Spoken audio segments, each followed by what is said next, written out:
Hi friends, welcome to my channel. This is Arjun. So ನಿನ್ನೆ ನಮ್ಮ group ಅಲ್ಲಿ ನಾನು ಒಂದು ನಿಫ್ಟಿ ಬಗ್ಗೆ ಒಂದು ಅನಾಲಿಸಿಸ್ ಅನ್ನ ಹಾಕಿದ್ದೆ. ಅದನ್ನ ಒಂದ್ಸತಿ ನಿಮ್ಗೆ ತೋರಿಸ್ತೀನಿ ನೋಡಿ ಯಾವ ರೀತಿ ಅಂತ. ಸೊ ಇಲ್ಲಿ ನೋಡಿ, ಇಲ್ಲಿ ನಾನು ಮಾರ್ಕ್ ಮಾಡಿ ಇಲ್ಲಿಂದ ನಿಫ್ಟಿ ಮೇ ರಿವರ್ಸ್ ಆಗಬಹುದು ಅಂತ ನಾನು ಹಾಕಿದ್ದೆ.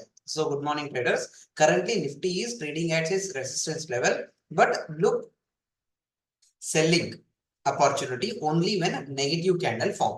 So only negative candle form ಆದಾಗ ಸೆಲ್ಲಿಂಗ್ ಅಪಾರ್ಚುನಿಟಿ ನೋಡಿ.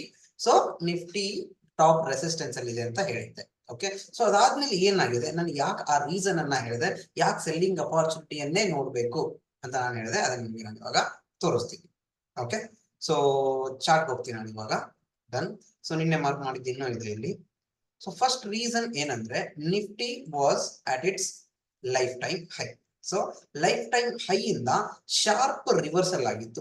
ಇಲ್ಲಿಂದ ಇದು ಏನಕ್ಕೆ ಶಾರ್ಪ್ ರಿವರ್ಸಲ್ ಆಯ್ತು? ಯಾಕಂದ್ರೆ ಬ್ಯಾಂಕ್ ನಿಫ್ಟಿ ರೌಂಡ್ ಲೆವೆಲ್ ಗೆ ರೀಚ್ ಆಗಿತ್ತು. ರೌಂಡ್ ಲೆವೆಲ್ ಅಂದ್ರೆ 50,000 ಗೆ, ಆಲ್ಮೋಸ್ಟ್ ನಿಯರ್ ಟು 50,000 ಗೆ ರೀಚ್ ಆಗಿತ್ತು ಬ್ಯಾಂಕ್.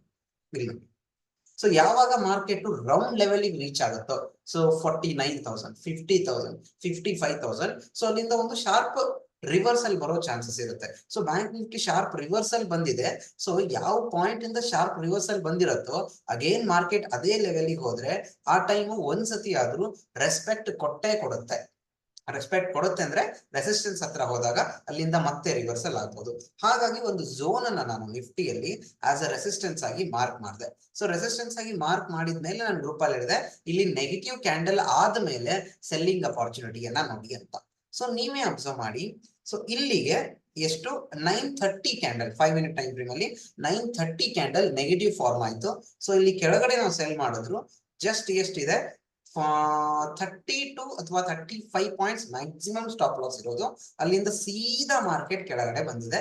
ಮೋರ್ ದನ್ 1:5, 10 ಅಥವಾ 1:12 ರಿಸ್ಕ್ ಟು ರಿವಾರ್ಡ್ ರೇಷಿಯೋ ವರೆಗೂ ನಾವು ಕ್ಯಾಪ್ಚರ್ ಮಾಡಬಹುದಾಗಿತ್ತು. So this was yesterday's analysis. Okay, done. Thank you.